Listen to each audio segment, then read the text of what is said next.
The Congress Legislature Party under its leader Dr. Maisel Ambreen Lyngdoh met for the first time today, the 2nd of December, after the exit of the 12 MLAs of the party who joined the All India Trinamool Congress. Dr. Ambreen, speaking to media persons, said that the CLP has taken the decision to file another petition with the Speaker of the Meghalaya Legislative Assembly against the other two defected MLAs, as the first that was submitted was only against 10 MLAs.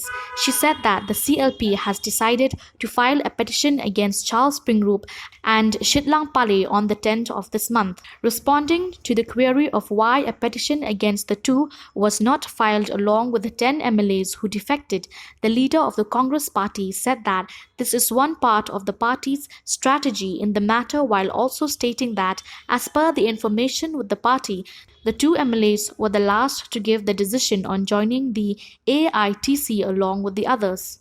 She said that the Congress now has 5 MLAs and they are all stalwart leaders, while also adding that the CLP has taken the decision to strengthen the party further on, and it will also produce leaders who will be the new representative who will continue to build the state with the social service, irrespective of whether man or woman, leader who are hopeful of achieving victory even if they are women.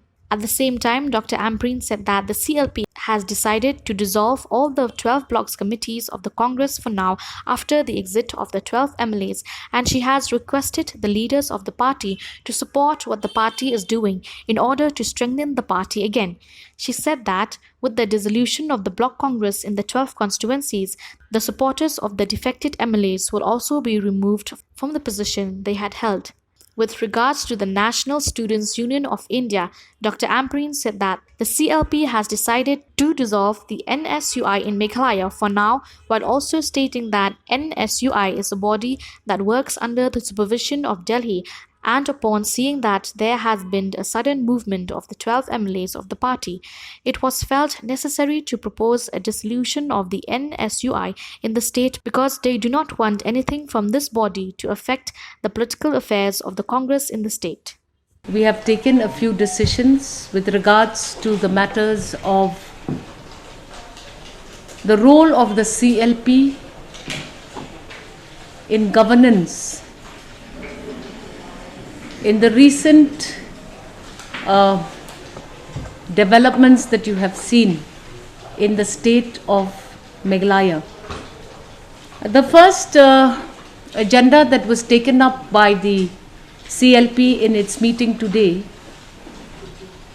has been to put in all efforts to strengthen the Congress party in the state of Meghalaya.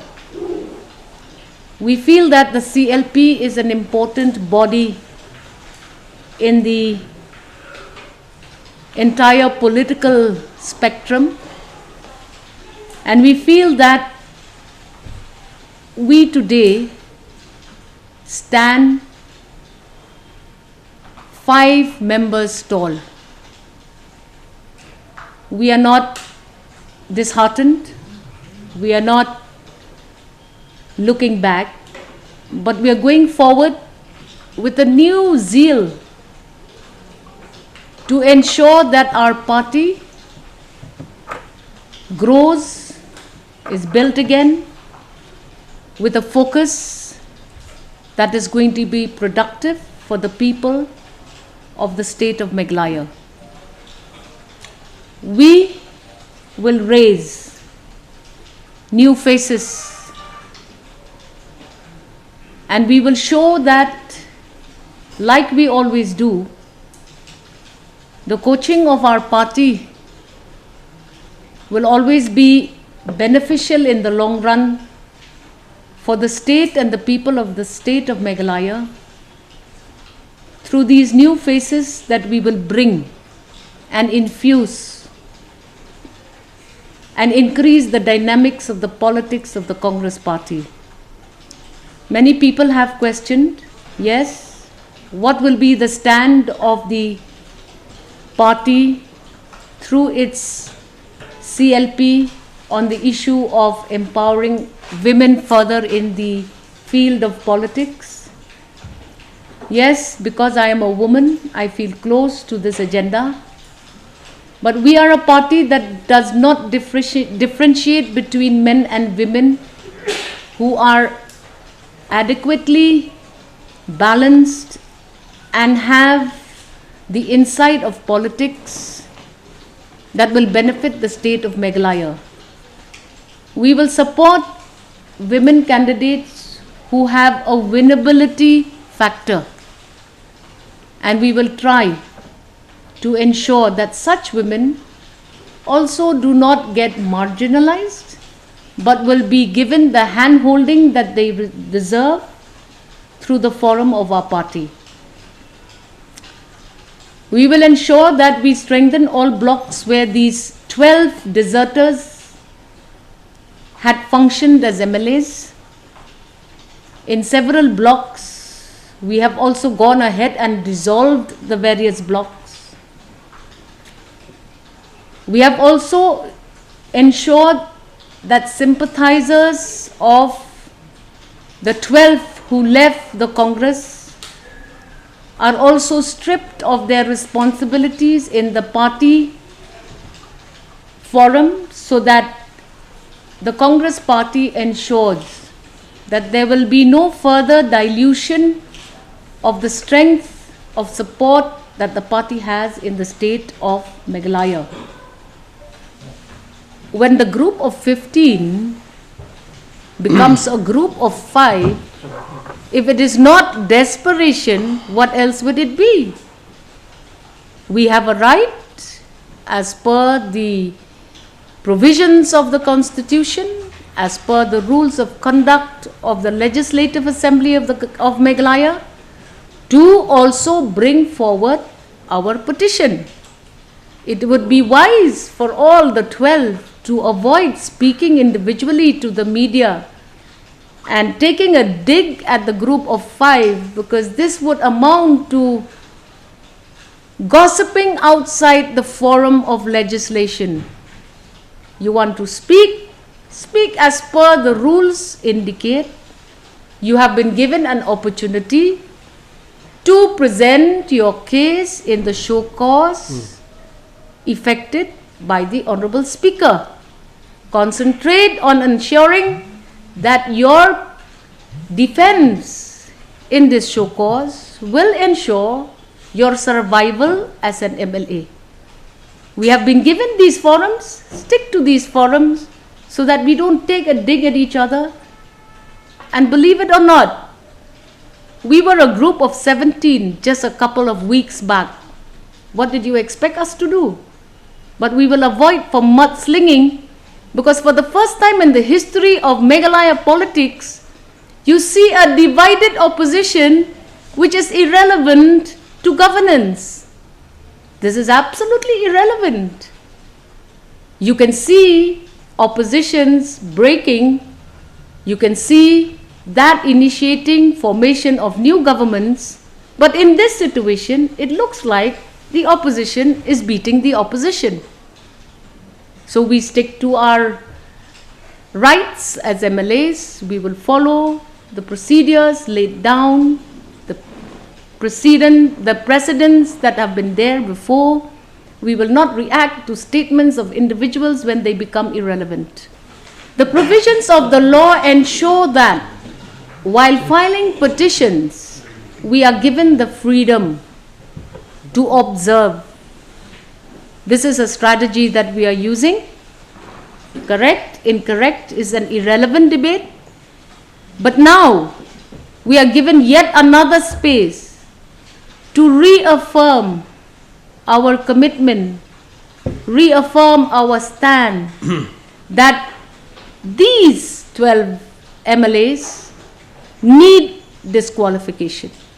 We will be giving ourselves that opportunity once we are privy to the submissions of the 10, to know whether or not all points have been covered in our arguments. We are backed up by an efficient legal team, and the strategy of the Congress may not be understood to the public, but as leaders, it is a strategy that was adopted to benefit us in the long run. We are not in conversation with anyone.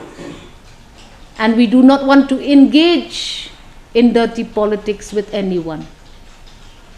The strategy of the party was to exclude, not for a second welcome, but to see, to study, to observe the defense of the 10 on the petition filed by us, so that it gives us enough ground to gather more arguments and to increase the quality of our petition in the eyes of the law against all 10. We do not engage in dirty politics. We do not like to pull the rug out of anybody's feet. So very simple, we will await for the response of the show cause of the 10 and accordingly build additional arguments for disqualification of all 12. As a party, we also have our feelers. We also have our inputs as to who's moving where, when, how. Based on our inputs, I told you we had already forwarded a petition to our headquarter NSUI team about certain movements of some members of this organization of the party. And on receipt of our complaint on anti-party activities of a few, we had to dissolve.